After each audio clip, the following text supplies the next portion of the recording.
ओम शांति। 24 नवंबर 2025 के ईश्वरीय महावाक्य।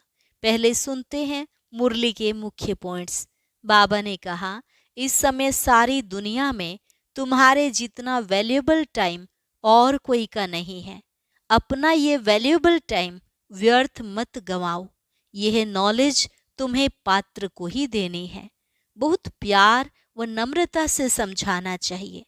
अगर तुम नहीं समझाएंगे तो मुफ्त अपने को घाटा डालेंगे। फिर गुण भी धारण नहीं होंगे, चलन भी ऐसी ही हो जाएगी। फिर बाबा ने कहा, तुम उल्टे बन गए हो। अपने को आत्मा के बदले शरीर समझ लेते हो। अब बाप तुमको सीधा कर रहे हैं। सीधा होने से तुम विश्व के मालिक बन जाते हो। कई बच्चे कहते हैं, बाबा हम क्रोध में आ गए, भूल हो गई। तो बाबा ने कहा, जितना हो सके कंट्रोल करो। तुम्हें बहुत मीठा बनना है। लास्ट में बाबा ने कहा, भल शरीर निर्वाह अर्थ कर्म भी करना है, लेकिन जब भी समय मिले बाप की याद में बैठ जाना चाहिए। यह है सच्ची कमाई। इसमें अटेंशन जास्ती देना पड़ता है। और अब सुनते हैं महावाक्यों को विस्तार से। मुरली का सार। मीठे बच्चे, तुम्हारा यह टाइम बहुत बहुत वैल्यूएबल है, इसलिए इसे व्यर्थ मत गंवाओ। पात्र को देखकर ज्ञान दान करो। प्रश्न, गुणों की धारणा भी होती जाए और चलन भी सुधरती रहे, उसकी सहज विधि क्या है? उत्तर, जो बाबा ने समझाया है वह दूसरों को समझाओ। ज्ञान धन का दान करो तो गुणों की धारणा भी सहज होती जाएगी, चलन भी सुधरती रहेगी। जिनकी बुद्धि में यह नॉलेज नहीं रहती, ज्ञान धन का दान नहीं करते, वह हैं मनहूस। वह मुफ्त अपने को घाटा डालते हैं। गीत, बचपन के दिन भुला न देना, आज हंसे कल रुला न देना। ओम शांति। मीठे मीठे बच्चों ने गीत सुना, अर्थ तो अच्छी रीति समझा। हम आत्मा हैं और बेहद के बाप के बच्चे हैं, यह भुला न दो।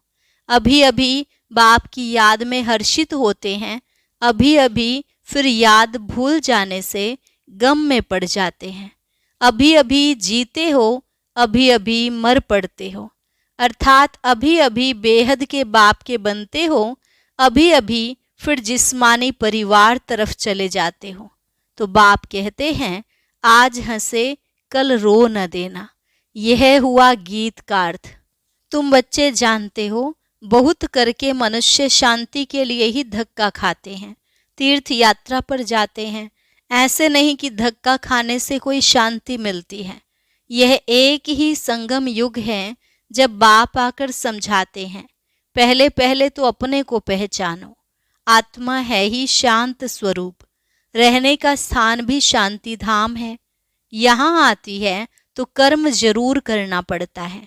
जब अपने शांति धाम में है तो शांत है।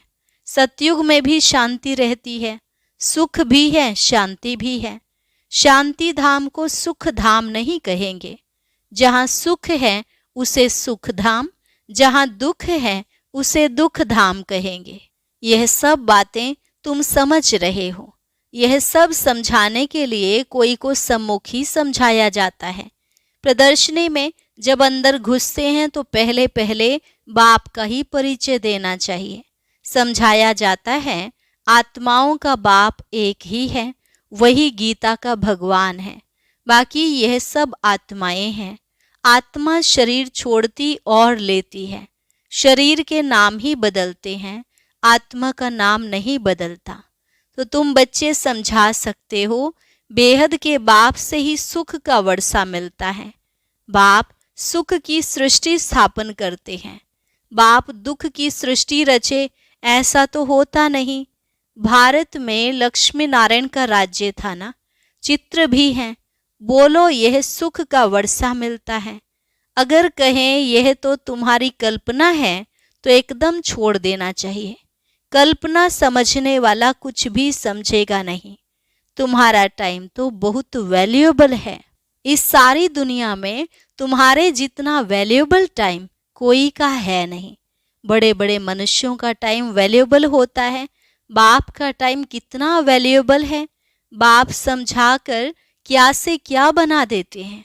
तो बाप तुम बच्चों को ही कहते हैं कि तुम अपना वैल्यूएबल टाइम मत गंवाओ। नॉलेज पात्र को ही देनी चाहिए, पात्र को समझाना चाहिए। सब बच्चे तो समझ नहीं सकते, इतनी बुद्धि नहीं जो समझें।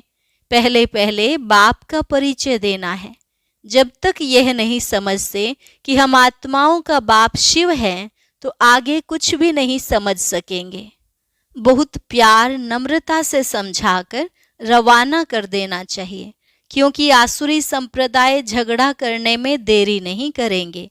गवर्नमेंट स्टूडेंट की कितनी महिमा करती है, उन्हों के लिए कितने प्रबंध रखती है। कॉलेज के स्टूडेंट ही पहले पहले पत्थर मारना शुरू करते हैं।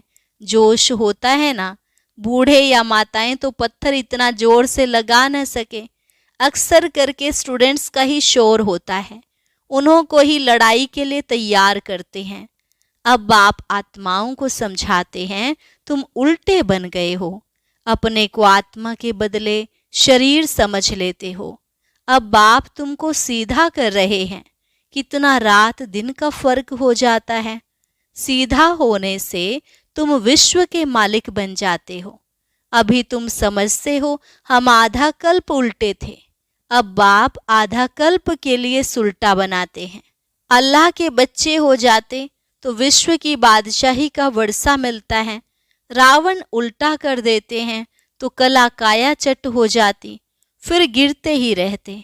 राम राज्य और रावण राज्य को तुम बच्चे जानते हो। तुमको बाप की याद में रहना है। भल शरीर निर्वाह अर्थ कर्म भी करना है, फिर भी समय तो बहुत मिलता है। कोई जिज्ञासु आदि नहीं है, काम नहीं है, तो बाप की याद में बैठ जाना चाहिए। वह तो है अल्पकाल के लिए कमाई, और तुम्हारी यह है सदा काल के लिए कमाई। इसमें अटेंशन जास्ती देना पड़ता है। माया घड़ी घड़ी और तरफ ख्यालात को ले जाती है। यह तो होगा ही, माया भुलाती रहेगी। इस पर एक नाटक भी दिखाते हैं, प्रभु ऐसे कहते, माया ऐसे कहती। बाप बच्चों को समझाते हैं, मामेकम याद करो। इसमें ही विघ्न पड़ते हैं, और कोई बात में इतने विघ्न नहीं पड़ते। पवित्रता पर कितनी मार खाते हैं। भागवत आदि में इस समय का ही गायन है। पूतनाएं शूपनखाएं भी हैं। यह सब इस समय की बातें हैं, जबकि बाप आकर पवित्र बनाते हैं। उत्सव आदि भी जो मनाते हैं, जो पास्ट हो गया है, उनका फिर त्योहार मनाते आते, पास्ट की महिमा करते आते हैं। राम राज्य की महिमा गाते हैं, क्योंकि पास्ट हो गया है। जैसे क्राइस्ट आदि आए, धर्म स्थापन करके गए, तिथि तारीख भी लिख देते हैं, फिर उनका बर्थडे मनाते आते हैं। भक्ति मार्ग में भी यह धंधा आधा कल्प चलता है। सतयुग में यह होता नहीं, यह दुनिया ही खत्म हो जानी है। यह बातें तुम्हारे में भी बहुत थोड़े हैं जो समझते हैं। बाप ने समझाया है, सब आत्माओं को अंत में वापस जाना है। सब आत्माएं शरीर छोड़ चली जाएंगी। तुम बच्चों की बुद्धि में हैं, बाकी थोड़े दिन हैं। अब फिर से यह सब विनाश हो जाना है। सतयुग में सिर्फ हम ही आएंगे, सभी आत्माएं तो नहीं आएंगी। जो कल्प पहले आए थे वही नंबरवार आएंगे, वही अच्छी रीति पढ़कर और पढ़ा भी रहे हैं। जो अच्छा पढ़ते हैं वही फिर नंबरवार ट्रांसफर होते हैं। तुम भी ट्रांसफर होते हो। तुम्हारी बुद्धि जानती है जो आत्माएं हैं सब नंबरवार वहाँ शांति धाम में जाकर बैठेंगी, फिर नंबरवार आती रहेंगी। बाप फिर भी कहते हैं, मूल बात है बाप का परिचय देना। बाप का नाम सदैव मुख में हो। आत्मा क्या है, परमात्मा क्या है, दुनिया में कोई भी नहीं जानते। भल गाते हैं, भ्रिकुटी के बीच चमकता है अजब सितारा, बस जास्ती कुछ भी नहीं समझते। सो भी यह ज्ञान बहुत थोड़ों की बुद्धि में है, घड़ी घड़ी भूल जाते हैं। पहले पहले समझाना है, बाप ही पतित पावन है, वर्षा भी देते हैं, शहंशाह भी बनाते हैं। तुम्हारे पास गीत भी है, आखिर वह दिन आया आज, जिसका रास्ता भक्ति मार्ग में बहुत तकते थे। द्वापर से भक्ति शुरू होती है, फिर अंत में बाप आकर रास्ता बताते हैं। कयामत का समय भी इनको कहा जाता है। आसुरी बंधन का सब हिसाब किताब चुकतू कर फिर वापस चले जाते हैं। 84 जन्मों के पार्ट को तुम जानते हो, यह पार्ट बजता ही रहता है। शिव जयंती मनाते हैं तो जरूर शिव आया होगा, जरूर कुछ किया होगा, वही नई दुनिया बनाते हैं। यह लक्ष्मी नारायण मालिक थे, अब नहीं हैं। फिर बाप आकर राजयोग सिखलाते हैं। यह राजयोग सिखाया था, तुम्हारे सिवाय और कोई के मुख में आ नहीं सकेगा, तुम ही समझा सकते हो। शिव बाबा हमको राजयोग सिखला रहे हैं। शिवोहम का जो उच्चारण करते हैं वह भी रॉन्ग है। तुमको अब बाप ने समझाया है, तुम ही चक्र लगाए ब्राह्मण कुल से देवता कुल में आते हो। सोहम हमसो का अर्थ भी तुम समझा सकते हो। अभी हम ब्राह्मण हैं, यह 84 का चक्र है, यह कोई मंत्र जपने का नहीं है। बुद्धि में अर्थ रहना चाहिए, वह भी सेकंड की बात है। जैसे बीज और झाड़ सेकंड में सारा ध्यान में आ जाता है, वैसे हमसों का राज भी सेकंड में आ जाता है। हम ऐसे चक्र लगाते हैं जिसको स्वदर्शन चक्र भी कहा जाता है। तुम किसको कहो हम स्वदर्शन चक्रधारी हैं तो कोई मानेंगे नहीं, कहेंगे यह तो सब अपने ऊपर टाइटल रखते हैं। फिर तुम समझाएंगे कि हम 84 जन्म कैसे लेते हैं। यह चक्र फिरता है, आत्मा को अपने 84 जन्मों का दर्शन होता है। इसको ही स्वदर्शन चक्रधारी कहा जाता है। पहले तो सुनकर चमक जाते हैं, यह फिर क्या गपोड़ा लगाते हैं। जब तुम बाप का परिचय देंगे तो उनको गपोड़ा नहीं लगेगा। बाप को याद करते हैं, गाते भी हैं, बाबा आप आएंगे तो हम वारी जाएंगे, आपको ही याद करेंगे। बाप कहते हैं तुम कहते थे ना, अभी फिर तुमको याद दिलाता हूँ, नष्टो मोहा हो जाओ, इस देह से भी नष्टो मोहा हो जाओ। अपने को आत्मा समझ मुझे ही याद करो तो तुम्हारे विकर्म विनाश हो जाएं। यह मीठी बात सबको पसंद आएगी। बाप का परिचय नहीं होगा तो फिर किस न किस बात में संशय उठाते रहेंगे। इसलिए पहले तो 2-3 चित्र आगे रख दो जिसमें बाप का परिचय हो। बाप का परिचय मिलने से वर्षे का भी मिल जाएगा। बाप कहते हैं मैं तुमको राजाओं का राजा बनाता हूँ, यह चित्र बनाओ। डबल सिर ताज राजाओं के आगे सिंगल ताज वाले माथा टेकते हैं। आप पे ही पूज्य, आप पे ही पुजारी का भी राज समझ में आ जाए।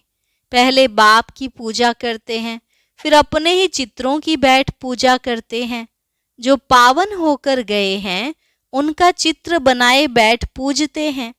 यह भी तुमको अभी ज्ञान मिला है, आगे तो भगवान के लिए ही कह देते थे, आप ही पूज्य, आप ही पुजारी। अब तुमको समझाया गया है, तुम ही इस चक्र में आते हो। बुद्धि में यह नॉलेज सदैव रहती है। और फिर समझाना भी है, धन दिए धन ना खुटे। जो धन दान नहीं करते हैं उनको मनहूस भी कहते हैं। बाप ने समझाया है, वह फिर दूसरों को समझाना है।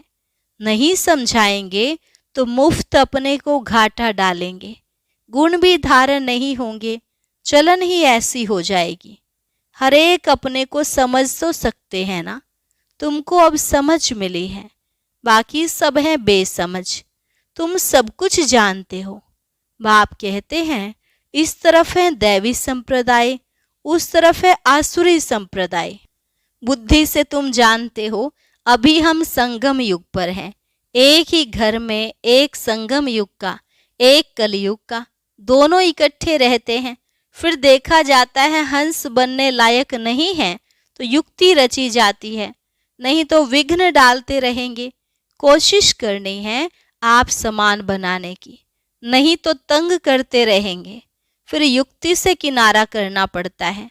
विघ्न तो पड़ेंगे, ऐसी नॉलेज तो तुम ही देते हो। मीठा भी बहुत बनना है, नष्टो मोहा भी होना पड़े। एक विकार को छोड़ा तो फिर और विकार खिटखिट मचाते हैं। समझा जाता है जो कुछ होता है कल्प पहले मुआफिक। ऐसे समझ शांत रहना पड़ता है, भावी समझी जाती है। अच्छे अच्छे समझाने वाले बच्चे भी गिर पड़ते हैं, बड़ी जोर से चमाट खा लेते हैं। फिर कहा जाता है कल्प पहले भी चमाट खाई होगी। हर एक अपने अंदर में समझ सकते हैं। लिखते भी हैं बाबा, हम क्रोध में आ गए, फलाने को मारा, यह भूल हुई। बाप समझाते हैं जितना हो सके कंट्रोल करो। कैसे कैसे मनुष्य आते हैं, अबलाओं पर कितने अत्याचार करते हैं। पुरुष बलवान होते हैं, स्त्री अबला होती है। बाप फिर तुमको यह गुप्त लड़ाई सिखलाते हैं जिससे तुम रावण पर जीत पाते हो। यह लड़ाई कोई की बुद्धि में नहीं है, तुम्हारे में भी नंबरवार हैं जो समझ सकते हैं। यह है बिल्कुल नई बात। अभी तुम पढ़ रहे हो सुख धाम के लिए, यह भी अभी याद है, फिर भूल जाएगी। मूल बात है ही याद की यात्रा। याद से हम पावन बन जाएंगे। अच्छा, मीठे मीठे सिकिलधे बच्चों प्रति मात पिता बाप दादा का याद प्यार और गुड मॉर्निंग। रूहानी बाप की रूहानी बच्चों को नमस्ते। रूहानी बच्चों की रूहानी बाप दादा को नमस्ते नमस्ते, गुड मॉर्निंग। शुक्रिया बाबा, शुक्रिया। धारणा के लिए मुख्य सार, कुछ भी होता है तो भावी समझ शांत रहना है, क्रोध नहीं करना है। जितना हो सके अपने आप को कंट्रोल करना है। युक्ति रच आप समान बनाने की कोशिश करनी है। बहुत प्यार और नम्रता से सबको बाप का परिचय देना है। सबको यही मीठी मीठी बात सुनाओ कि बाप कहते हैं अपने को आत्मा समझ मुझे याद करो, इस देह से नष्ट मोहा हो जाओ। वरदान, हर आत्मा को भटकने और भिखारीपन से बचाने वाले निष्काम रहम दिल भव। हर आत्मा को भटकने और भिखारीपन से बचाने वाले निष्काम रहम दिल भव। जो बच्चे निष्काम रहम दिल हैं, उनके रहम के संकल्प से अन्य आत्माओं को अपने रूहानी रूप व रूह की मंजिल सेकंड में स्मृति में आ जाएगी। उनके रहम के संकल्प से भिखारी को सर्व खजानों की झलक दिखाई देगी। भटकती हुई आत्माओं को मुक्ति व जीवन मुक्ति का किनारा और मंजिल सामने दिखाई देगी। वे सर्व के दुख हरता सुख करता का पार्ट बजाएंगे। दुखी को सुखी करने की युक्ति व साधन सदा उनके पास जादू की चाबी के माफिक होगा। स्लोगन, सेवाधारी बन निस्वार्थ सेवा करो तो सेवा का मेवा मिलना ही है। सेवाधारी बन निस्वार्थ सेवा करो तो सेवा का मेवा मिलना ही है। अव्यक्त इशारा, अशरीरी व विदेही स्थिति का अभ्यास बढ़ाओ। अंत समय में प्रकृति के पांचों ही तत्व अच्छी तरह से हिलाने की कोशिश करेंगे, परंतु विदेही अवस्था की अभ्यासी आत्मा बिल्कुल ऐसा अचल अडोल पास विद ऑनर होगी जो सब बातें पास हो जाएंगी, लेकिन वह ब्रह्मा बाप के समान पास विद ऑनर का सबूत देगी। इसके लिए समय निकालकर प्रकृति के पांचों तत्वों की सेवा करते शुभ भावना की सकाश देते रहो। ओम शांति। अब सुनते हैं आज का अव्यक्त ज्ञान मोती। इसके लिए ऊपर दिए गए बॉक्स पर क्लिक करें।